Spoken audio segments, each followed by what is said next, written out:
Iran ने अपने राजदूतों को वापस बुलाने का आदेश ईरानी विदेश मंत्रालय की ओर से जारी बयान में दिया।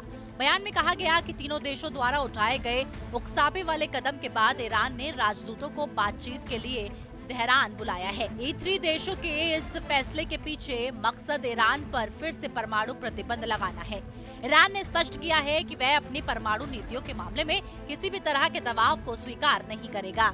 स्नैपबैक व्यवस्था के तहत यदि ईरान 2015 के परमाणु समझौते का उल्लंघन करता है तो 30 दिनों के भीतर संयुक्त राष्ट्र के प्रतिबंधों को फिर से लागू किया जा सकता है।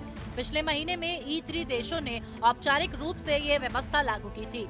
ईरान ने इसे अपनी संप्रभुता के खिलाफ कदम बताते हुए कड़ा विरोध जताया है। विदेश विशेषज्ञों के अनुसार ये कदम ईरान और पश्चिमी देशों के बीच संबंधों को और तनावपूर्ण बना सकता है। E3 देशों का तर्क है कि यदि ईरान परमाणु समझौते का पालन नहीं करता तो अंतर्राष्ट्रीय समुदाय के लिए सुरक्षा खतरा पैदा हो सकता है।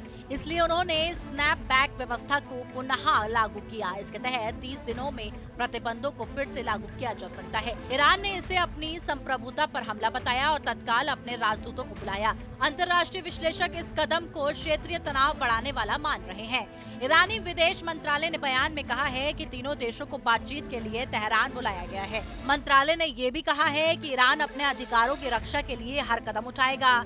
स्नैपबैक प्रतिबंध के विरोध में ये कदम ईरान का कड़ा संदेश है कि वह अपनी नीतियों में किसी तरह का समझौता नहीं करेगा। विश्लेषकों के अनुसार ये स्थितियां आने वाले महीनों में ईरान और पश्चिमी देशों के बीच कूटनीतिक टकराव बढ़ा सकती है।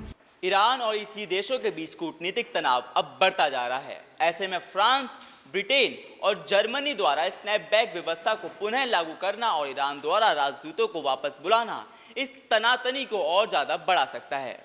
ऐसे में इस कदम से न केवल क्षेत्रीय स्थिरता पर असर पड़ेगा बल्कि वैश्विक मंच पर भी ईरान और पश्चिमी देशों के रिश्ते प्रभावित होंगे। विशेषज्ञों का मानना है कि आने वाले समय में इस मसले पर अंतर्राष्ट्रीय कूटनीति सक्रिय रूप से काम करेगी। कैमरामैन प्रिंस के साथ मैं विवेक यादव, TV 100 न्यूज़, नोएडा।